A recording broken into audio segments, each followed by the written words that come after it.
The phone buzzed on my nightstand, a sharp vibration cutting through the stillness of my room. It was 1:17 a.m., and the name flashing on the screen, Micah, sent my heart racing. He never called this late, not unless the world was falling apart. I swiped to answer, my voice groggy. "Micah, you okay?" "Elliot," he said, his voice low, almost a whisper. "I need you. Can you come over? It's bad." I was already out of bed, pulling on jeans and a hoodie, my mind spinning with worst-case scenarios. Micah and I had been best friends since we were kids, growing up in this sleepy Ohio suburb where nothing ever happened. He was the one constant in my life, the guy who'd seen me through every awkward phase, every heartbreak, every moment I doubted myself. But this sounded different. His voice carried a weight I'd never heard before, like he was standing on the edge of something he couldn't come back from. The night air was crisp as I jogged the 3 blocks to his house, my sneakers slapping against the pavement. The street was silent, save for the occasional hum of a distant car or the rustle of leaves skittering across lawns. Micah's house loomed ahead, a familiar 2-story with chipped white paint and a porch swing that creaked in the wind. But as I reached the front steps, the door cracked open before I could knock. It wasn't Micah. It was Caleb, his older brother, standing there in the dim glow of the porch light. His dark eyes locked onto mine, intense and unreadable, like they could see straight through me. Caleb was everything Micah wasn't: bold, unpredictable, the kind of guy who walked into a room and owned it without trying. He'd always been a mystery, drifting in and out of town, never staying long enough for anyone to pin him down. And yet, here he was, filling the doorway, his presence heavy with something I couldn't name. "He's not here," Caleb said, his voice low and steady, like he was stating a fact I should have already known. "Not here." I blinked, confusion tightening my chest. "He just called me. Said he needed help." Caleb's jaw tightened, and he stepped closer, close enough that I could smell the faint leather of his jacket and the sharp edge of his cologne. "He's gone, Elliot. Left about an hour ago. But you're here now, so maybe you can help me instead." I froze. There was something in his tone, a challenge laced with something deeper, something that made my pulse stutter. I'd always been a little intimidated by Caleb, his confidence, his sharp edges, the way he seemed to know things about me I hadn't even admitted to myself. Like how, in the quiet moments, I'd catch myself watching him a little too long when he was around. "What's going on?" I asked, my voice barely above a whisper. He didn't answer right away. Instead, he stepped aside, gesturing for me to come in. The house was dark, the kind of dark that felt alive, heavy with secrets. I hesitated, my hand gripping the strap of my hoodie, but something in Caleb's eyes, raw, unguarded, pulled me forward. I stepped inside, and the door clicked shut behind me. The living room was a mess of shadows, lit only by a single lamp in the corner. Micah's guitar leaned against the couch, a half-empty coffee mug sat on the table, and a pile of laundry spilled out of a basket by the stairs.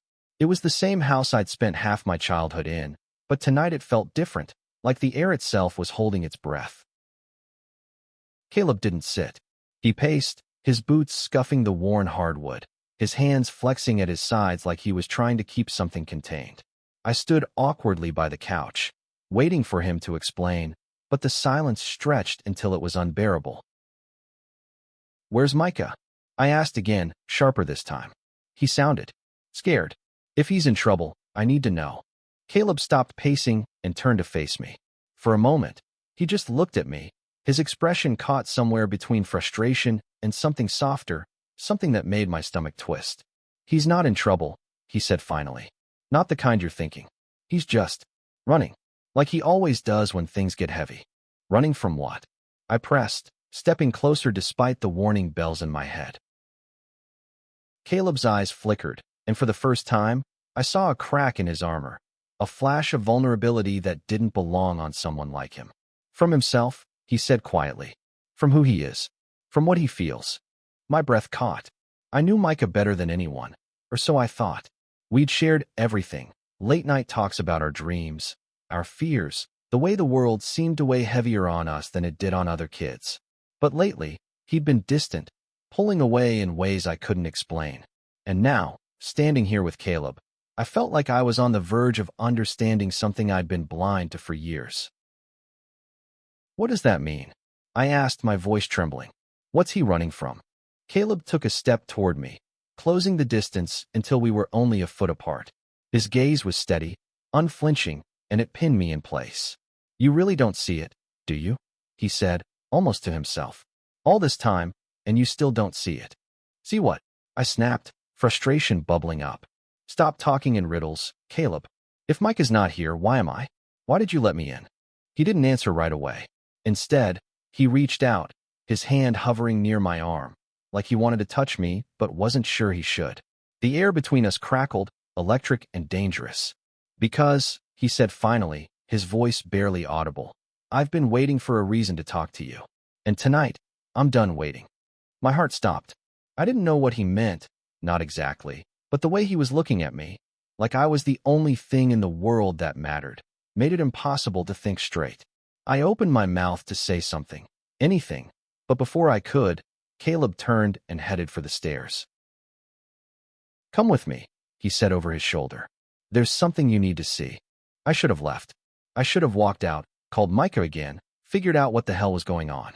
But my feet moved before my brain could catch up, following Caleb up the creaking stairs, into the dark, toward whatever truth was waiting.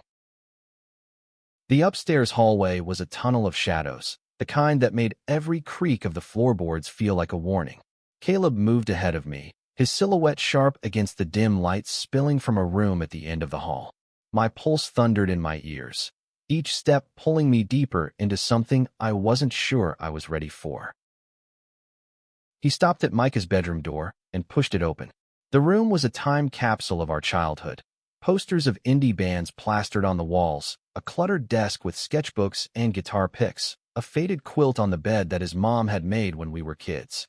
But something felt off, like the air was too thick, too heavy with unspoken words. Caleb stepped inside and gestured to the desk. "Look," he said, his voice low but firm. I hesitated, then crossed the room, my eyes scanning the mess of papers and pens. There, tucked under a notebook, was a folded piece of paper with my name scrawled across it in Micah's messy handwriting. My stomach dropped. I reached for it, my fingers trembling, and unfolded it slowly, like it might burn me. The note was short, but every word hit like a punch. "Elliot, I'm sorry. I've been lying to you. Not about everything, but about the most important thing. I'm not who you think I am. I love you, and not just as a friend. I've loved you for years, and I'm too much of a coward to say it to your face. I'm leaving tonight. Don't hate me. Micah." I read it twice, 3 times, my mind struggling to process the words. Micah loved me. Not the way I'd always assumed. Not the brotherly bond we'd built over years of shared secrets and stupid inside jokes. He loved me, and he was gone. I looked up at Caleb, my voice stuck in my throat. "When did he?" I couldn't finish. "He left right after he called you," Caleb said, leaning against the doorframe, his arms crossed. "He didn't want you to see this until he was gone. Thought it'd be easier that way." "Easier?" I laughed, but it came out bitter, sharp. "He drops this on me and just runs? What am I supposed to do with this?" Caleb's eyes softened, but there was a fire behind them, something fierce and unguarded. "That's why I'm here," he said. "Because he's not the only one who's been keeping secrets." I froze, the note still clutched in my hand. The room felt too small, the walls closing in as Caleb took a step closer. His presence was overwhelming, like a storm I couldn't outrun.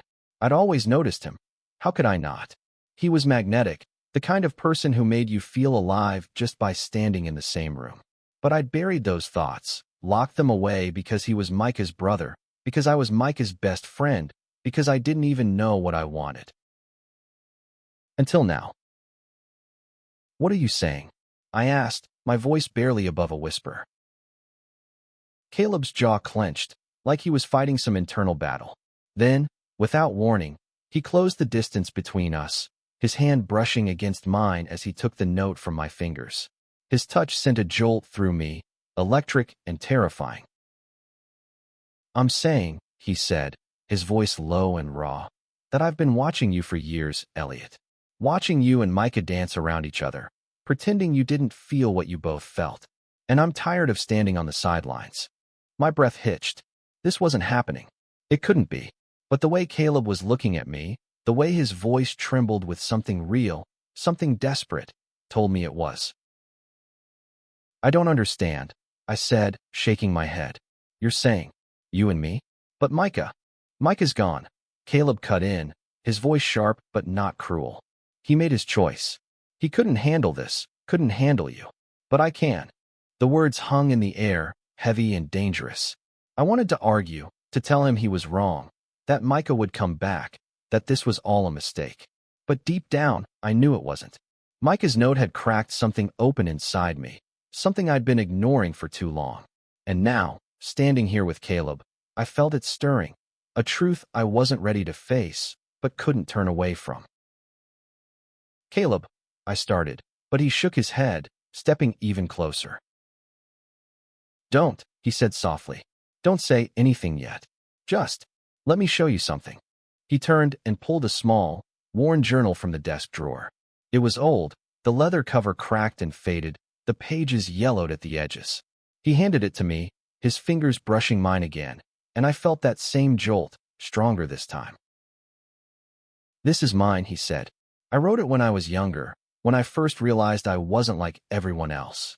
When I first realized I was different. I opened the journal, my hands shaking. The pages were filled with Caleb's handwriting, sharp, angular, like he'd pressed the pen into the paper with too much force. It was a mix of poetry, sketches, and raw, unfiltered thoughts. One entry caught my eye, dated 3 years ago. I saw him today, laughing with Micah in the backyard. He's got this light in him, this way of making everything feel okay. I hate that I notice. I hate that I care. But I do. I always will. I looked up at Caleb, my heart pounding. This is about me, I said, not a question. He nodded, his eyes never leaving mine. I've been carrying that around for years, Elliot. I didn't know how to tell you. I still don't. But when Micah called you tonight, when he ran instead of facing you, I knew I couldn't keep quiet anymore. I closed the journal, my mind spinning. Micah's confession, Caleb's words, the weight of everything crashing down, it was too much. I wanted to run, just like Micah had, but my feet stayed rooted to the floor. What do you want from me? I asked, my voice breaking. Caleb's expression softened, and for the first time, I saw something raw and unguarded in him. I want you to see me, he said. Not as Micah's brother. Not as the guy who's always leaving. Just me. I didn't know what to say. My whole world was shifting, the lines I'd drawn between friendship and something more blurring until I couldn't tell where one ended and the other began. But before I could respond, Caleb stepped closer, his hand reaching up to brush a strand of hair from my face. His touch was gentle, but it burned, and I didn't pull away. Let me show you, he whispered, and then he leaned in, his lips hovering just inches from mine. The air between us was electric, a live wire ready to spark. Caleb's breath was warm against my skin, his eyes searching mine for something. Permission, maybe, or a sign that I wasn't going to bolt. I didn't move, couldn't move, caught in the gravity of the moment. But then the floorboards creaked downstairs, sharp and jarring, and I jerked back, my heart slamming against my ribs. Caleb's hand dropped, his expression shifting from vulnerable to guarded in an instant. Did you hear that? I whispered, my voice barely audible. He nodded, his jaw tight. Stay here, he said, moving toward the door, but I grabbed his arm before he could leave. No way, I said, my voice steadier than I felt. If something's going on, I'm coming with you. Caleb looked like he wanted to argue, but something in my expression must have stopped him. He gave a short nod and led the way back down the hall, his steps silent, predatory. I followed, my pulse racing, Micah's note and Caleb's journal still burning in my mind. The living room was just as we'd left it, the single lamp casting long shadows across the furniture. But the front door was cracked open, a sliver of moonlight spilling onto the floor. Caleb froze, his body tensing like a coiled spring. Someone's here, he said under his breath, his hand brushing against mine as he moved toward the door. I swallowed hard, my mind racing. Was it Micah? Had he come back? Or was it someone else, someone who didn't belong here? The thought sent a chill down my spine, but I followed Caleb, staying close. He pushed the door open slowly, revealing the empty porch and the quiet street beyond. But then I saw it, a shadow moving near the edge of the yard, quick and deliberate. Caleb saw it too, and before I could stop him, he was out the door, his boots crunching on the gravel driveway. "Caleb, wait," I hissed, chasing after him. The night was cold, the air biting at my skin as I caught up to him. The shadow was gone, swallowed by the darkness, but Caleb didn't stop. He moved toward the side of the house, where the backyard stretched out toward a line of trees. I grabbed his arm again, pulling him back. "What are you doing?" I demanded. "You don't even know who that was." He turned to me, his eyes blazing. "I know exactly who it was," he said, his voice low and dangerous. "It's Ryan." "Ryan." I blinked, trying to place the name. Then it hit me. Ryan Kessler, a guy from high school who'd always had it out for Micah. He'd been a bully, the kind who hid his cruelty behind a charming smile, and he'd made Micah's life hell for years, especially after rumors started circulating about Micah's sexuality. "Why would Ryan be here?" I asked, dread pooling in my stomach. Caleb's jaw clenched. "Because he's been following Micah. I saw him lurking around last week, watching the house. Micah didn't want to tell you, didn't want you to worry, but I think that's why he ran tonight." My blood ran cold. Micah had always brushed off Ryan's taunts, acting like they didn't bother him, but I'd seen the way they chipped away at him, the way his smile would falter when Ryan was around. And now, if Ryan was here, sneaking around in the middle of the night. "We have to find Micah," I said, my voice shaking. "If Ryan's after him, he's not safe." Caleb nodded, but there was something in his eyes, something he wasn't telling me. "There's more to it," he said finally. "Micah's been getting threats. Anonymous texts, notes left on his car. He thought he could handle it, but tonight he just broke." I felt like the ground was slipping out from under me. "Why didn't he tell me?" I asked, my voice cracking. "I'm his best friend. He should have told me." Caleb's expression softened, and he reached out, his hand resting on my shoulder. "Because he didn't want you to see him like that," he said. "He didn't want you to know how scared he was, or how much he loves you." The words hit me like a freight train, bringing back the weight of Micah's note. I wanted to scream, to demand why he'd kept this from me, why he'd let it get so bad that he felt he had to run. But there was no time. If Ryan was out there, if Micah was in danger, we had to move. "Come on," Caleb said, his voice steady now. "I know where he might have gone." We headed back to the house to grab my phone and keys, but as we reached the porch, my phone buzzed in my pocket. I pulled it out, expecting Micah's name, but it was an unknown number. The message was short, but it made my blood freeze. "You're next, Elliot." I showed it to Caleb, my hands shaking. His face hardened, and he grabbed my wrist, pulling me inside and locking the door behind us. "We're not waiting," he said, his voice low and urgent. "We find Micah, and we end this. Tonight." I nodded, fear and determination warring inside me. Caleb grabbed a flashlight from the kitchen, and we headed out the back door, moving quickly through the yard and into the woods beyond.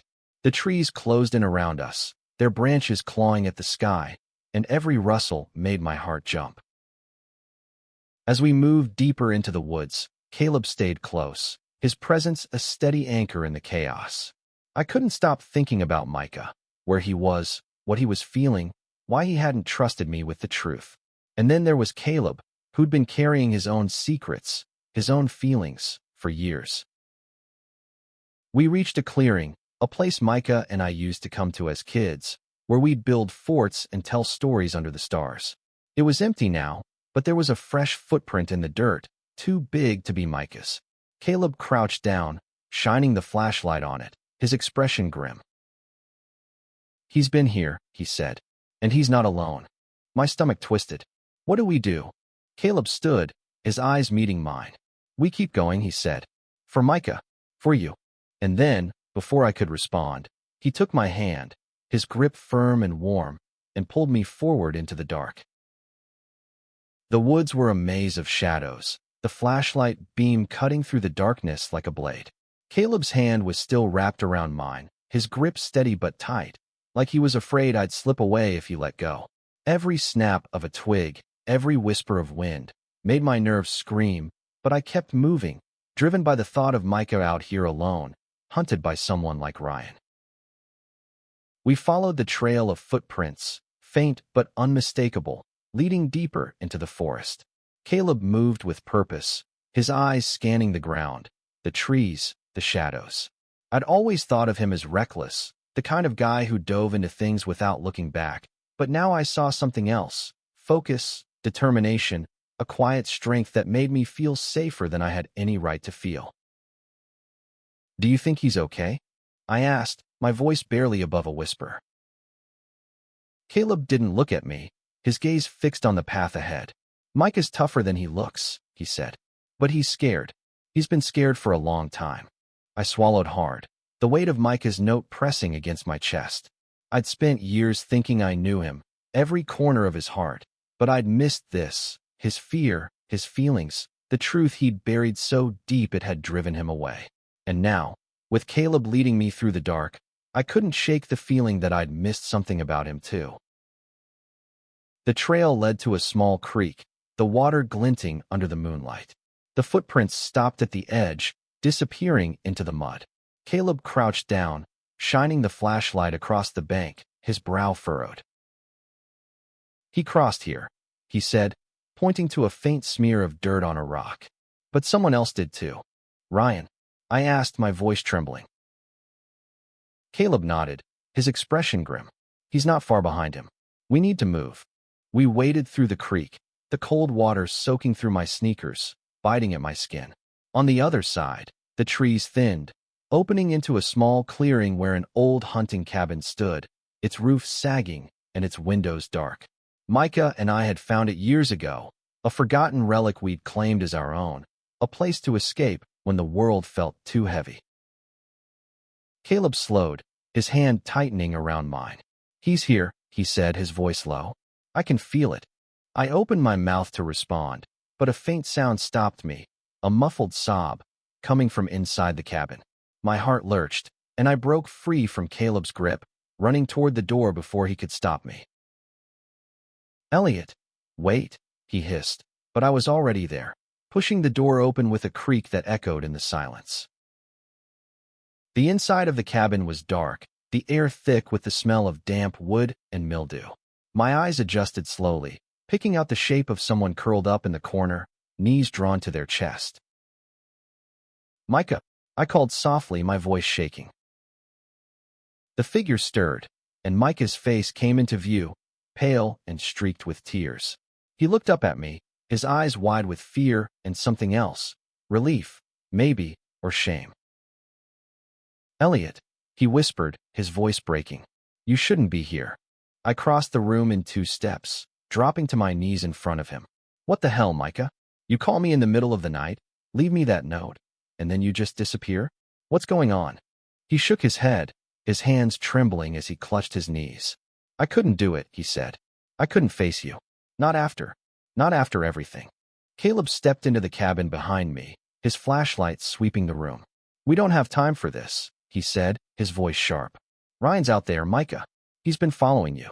We need to get you out of here." Micah's eyes widened, and he scrambled to his feet, his breath coming in short, panicked gasps. "He found me," he said. I thought I could hide. Why didn't you tell me?" I demanded, grabbing his arm. "The threats, Ryan, all of it. Why didn't you say anything?" Micah looked away, his jaw tight. "Because I didn't want you to know," he said. "I didn't want you to see how weak I am. How much it hurts to be me." My chest ached, the weight of his words sinking in. I wanted to hug him, to tell him he wasn't weak, that he was the strongest person I knew. But before I could, Caleb stepped forward, his voice cutting through the tension. "We're leaving," he said. "Now? We'll figure this out, but not here." Micah nodded, wiping his eyes, but as we turned toward the door, a shadow moved outside the window, quick and deliberate. Caleb shoved us both behind him, his body tense, ready to fight. "Stay down," he whispered, pulling a pocket knife from his jacket. My heart pounded as the door creaked open, revealing Ryan's silhouette in the moonlight. He was taller than I remembered, his face twisted with a mix of anger and something darker, something that made my skin crawl. "Well, look at this," Ryan said, his voice dripping with mockery. "The whole gang's here. Makes my job easier." Caleb stepped forward, the knife glinting in his hand.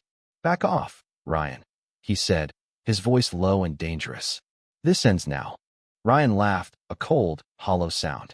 "You think you can protect them?" he said. "You think you can stop this? Mike has been running his whole life. And you, Elliot, you're just as pathetic, chasing after him like a lost puppy." I felt Micah tense beside me, his hand gripping my arm. I wanted to say something, to stand up to Ryan, but fear kept me rooted to the spot.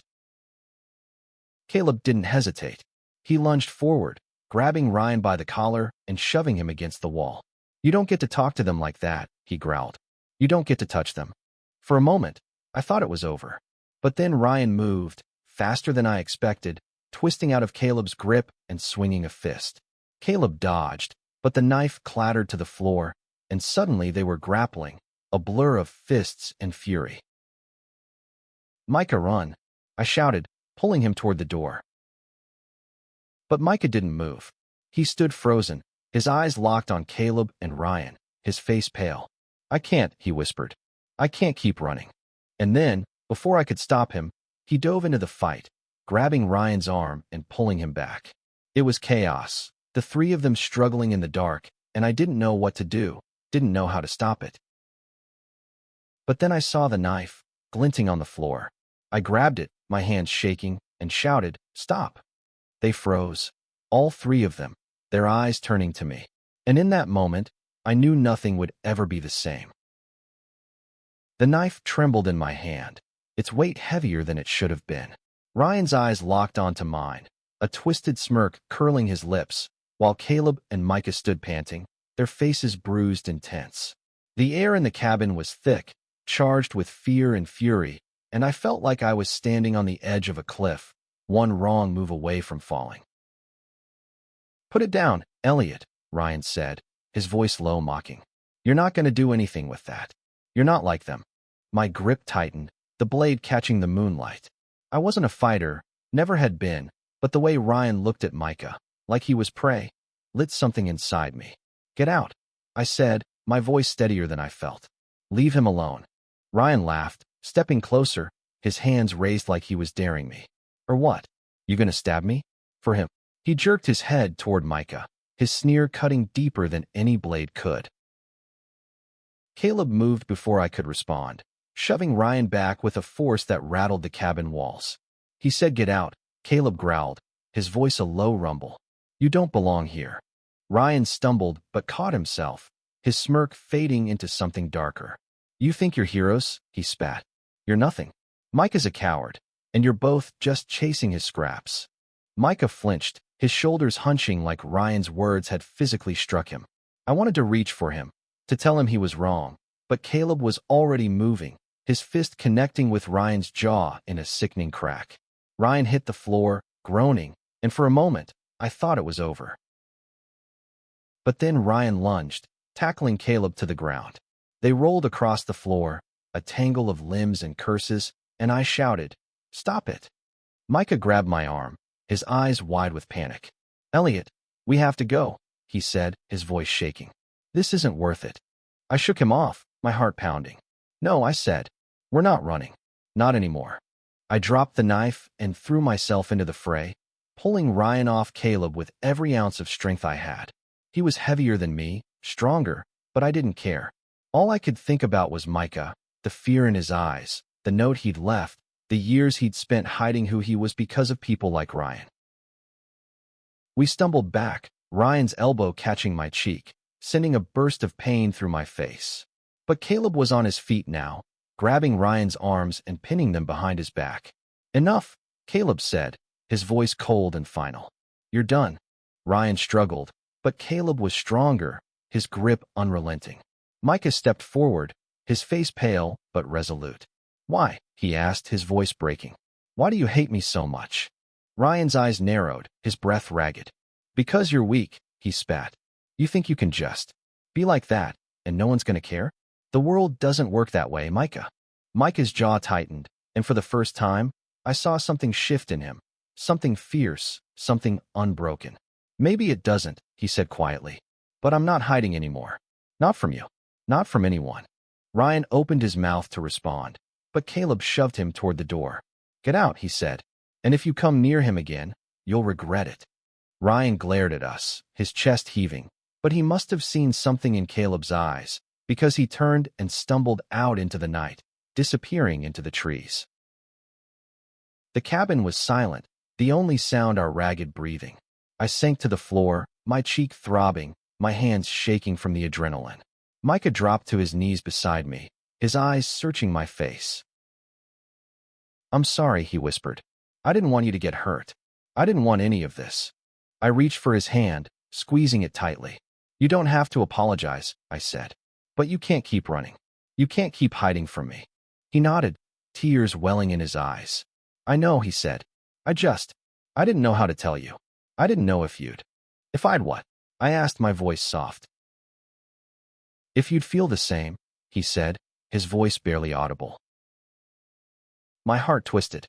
I wanted to tell him I loved him, that I'd always loved him, but the words caught in my throat. Because it wasn't just about Micah anymore. It was about Caleb, too, standing there in the shadows, watching us with an expression I couldn't read. Caleb cleared his throat, breaking the moment. We need to get back, he said. This place isn't safe. We nodded, helping each other to our feet. The walk back through the woods was quiet, the weight of everything settling over us like a fog. Micah stayed close to me, his shoulder brushing mine, while Caleb walked a few steps ahead, his flashlight cutting through the dark. When we reached the house, the first light of dawn was creeping over the horizon, painting the sky in shades of pink and gold. We collapsed onto the living room couch, exhausted, bruised, but alive. I'm not leaving again, Micah said finally, his voice steady. I'm done running. I looked at him, my best friend, the person who'd been my anchor for so long. And then I looked at Caleb, his eyes meeting mine, and I felt that same pull, that same electricity that had been there all night. I'm glad, I said, my voice thick with emotion. Because I need you. Both of you. Caleb's lips twitched, a small, almost imperceptible smile. Good, he said. Because I'm not going anywhere either. We sat there in silence, the three of us, bound by something stronger than fear, stronger than secrets. But as the sun rose, I couldn't shake the feeling that this was only the beginning, that there were still truths to uncover, choices to make, and a path forward we'd have to find together. The morning light filtered through the living room curtains, casting soft patterns on the hardwood floor. Micah sat slumped on the couch, his head resting against the back, his eyes half closed with exhaustion. Caleb leaned against the wall, arms crossed, his gaze flicking between us like he was trying to solve a puzzle. I sat between them, my mind a tangle of emotions, relief that Micah was safe, anger at Ryan, confusion about what came next. I need to know everything, I said finally, breaking the silence. Micah, the threats, the note, why you ran, why didn't you trust me? Micah's eyes opened, and he looked at me, guilt etched into every line of his face. I wanted to, he said. God, Elliot, I wanted to tell you so many times. But every time I tried, I just froze. I was scared you'd look at me differently. Scared you wouldn't want me around anymore. I shook my head, frustration bubbling up. You're my best friend, I said. Nothing you say could change that. Nothing. He swallowed hard, his hands twisting in his lap. It's not just about being gay, he said quietly. It's about loving you. I've felt this way since we were 16, maybe longer. And every day, I had to pretend it was just friendship, just normal. It was killing me, Elliot. My chest tightened, his words echoing the ones in his note. I'd spent years ignoring the signs, the way his smile lingered, the way he'd find excuses to touch my arm, the way his voice softened when it was just us. I told myself it was nothing, that I was imagining it, because admitting the truth meant facing my own feelings, ones I wasn't ready to name. Caleb shifted, his boots scuffing the floor. He's not the only one who's been pretending, he said, his voice low but steady. I turned to him, my heart skipping a beat. What do you mean? He pushed off the wall, stepping closer, his eyes locked on mine. I mean, I've been in love with you too, he said, the words blunt, unapologetic. For years. Watching you and Micah, knowing you were both too scared to say anything, knowing I didn't have a right to. But I'm saying it now. The room spun. I felt like I'd been hit by a tidal wave. Every certainty I'd clung to swept away. Micah loved me. Caleb loved me. And I didn't know what I felt, not exactly, but the weight of their confessions was pulling me apart, forcing me to look at myself in a way I never had before. I started, my voice cracking. I don't know what to say. You don't have to say anything, Caleb said, his voice softer now.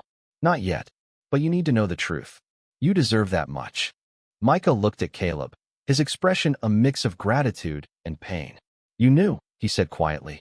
All this time, you knew how I felt, and you still. Caleb nodded, his jaw tight. I knew, he said, and I stayed away because of it. But I'm done staying away. The air was thick with tension, the kind that could spark or suffocate. I looked between them. Micah, my anchor, the person who'd always been there, and Caleb, the storm, unpredictable and electric. I cared about them both, more than I could put into words, but the thought of choosing, of hurting one of them, made my stomach churn. Before I could say anything, my phone buzzed on the coffee table, the sound jarring in the quiet. I grabbed it, my heart sinking when I saw another message from an unknown number. You can't hide forever. I know where you are. Micah saw the screen and went pale. It's him, he said, his voice trembling. Ryan. He's not done. Caleb's face hardened, and he grabbed his jacket from the couch. We're not waiting for him to come to us, he said. We're going to the police. Now. I nodded, my hands still shaking as I pocketed the phone. Micah, you're coming with us? I said. No arguments. He hesitated, then nodded, his eyes meeting mine. Okay, he said. But there's something else you need to know first. I froze, dread pooling in my stomach. What? He took a deep breath, his hands clenched into fists. Ryan's not just after me, he said. He's after you too. Because of me. Because he saw us together, saw the way I looked at you. He thinks you're like me. The words hit like a punch. I'd never labeled myself, never let myself think too hard about the feelings I'd buried. The way my heart raced around Micah, or the way Caleb's touch sent shivers down my spine. But now, with Ryan's threats hanging over us, it didn't matter what I called it. He saw us as a threat, and that was enough. Caleb grabbed my arm, his grip firm but gentle. He's not touching you, he said, his voice fierce. Either of you. I swear it. We left the house together, the morning air cold against my skin as we piled into Caleb's truck. The drive to the police station was quiet, each of us lost in our thoughts. I sat in the back seat, watching Micah's profile in the passenger seat, the way his hands fidgeted, the way he glanced at me in the side mirror. Caleb's hands gripped the steering wheel, his knuckles white, and I could feel the weight of his promise, the weight of everything he'd said. At the station, we filed a report, giving the police Ryan's name, the texts, everything we knew. The officer was kind but skeptical, promising to look into it, but warning us it might take time. As we left, I felt a flicker of hope, but it was tempered by the reality that Ryan was still out there, still a threat. Back in the truck, Micah turned to me, his eyes searching. Elliot, he said softly, whatever happens, I need you to know I'm not running anymore. I'm here. For you. I nodded, my throat tight. I know, I said. And I'm here too. Caleb glanced at us in the rearview mirror, his expression unreadable. We're in this together, he said. All of us. And as we drove back toward the house, the sun climbing higher in the sky, I felt something shift inside me. A quiet resolve, a determination to face whatever came next, not just for Micah, not just for Caleb, but for myself. The days that followed were a blur of tension and waiting. The police were looking for Ryan, but he'd vanished, leaving no trace except the fear he'd planted in us. Micah stayed at my place, his duffel bag tossed in the corner of my room, his presence a constant reminder of the truths we were still navigating. Caleb came by every day, his visits a mix of checking in and lingering, like he was afraid to let us out of his sight. We didn't talk about the confessions, not directly. It was too raw, too heavy, like a wound that needed time to heal before we could touch it. But it was there, in the way Micah's hand brushed mine when we passed the coffee pot, in the way Caleb's eyes lingered on me when he thought I wasn't looking. It was there in the quiet moments, when we sat on my porch, watching the neighborhood settle into its familiar rhythm, pretending the world hadn't shifted beneath us. One evening, a week after the night in the cabin, Micah sat me down on the couch, his expression serious. "I need to say something," he said, his voice steady but soft. "I know I messed up, running like that, leaving you to deal with my mess. But I'm not going anywhere now, and I need you to know that. Whatever you feel, whoever you choose, I'll be okay. I just want you in my life." I looked at him, my best friend, the person who'd been my home for so long. "Micah," I said, my voice thick. "I love you. I always have. I don't know what that means yet. Not after everything." He nodded, a small smile tugging at his lips. "That's enough," he said. "For now, that's enough." Caleb came by later that night, his leather jacket slung over his shoulder, his hair still damp from a shower. He leaned against the kitchen counter, watching as Micah and I laughed over a stupid card game, and I caught the flicker of something in his eyes. Hope, maybe, or longing. "Can we talk?" he asked, nodding toward the back door. I followed him outside, the night air cool against my skin. The stars were bright, a reminder of the nights Micah and I had spent in that clearing, dreaming of futures we were too scared to chase. Caleb stopped by the edge of the yard, his hands in his pockets, his gaze fixed on the sky. "I meant what I said," he started, his voice low, "about how I feel. But I'm not going to push you, Elliot.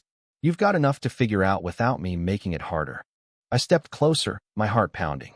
"You're not making it harder," I said. You're part of it. Part of what I'm figuring out." He turned to me, his eyes searching mine. "What does that mean?"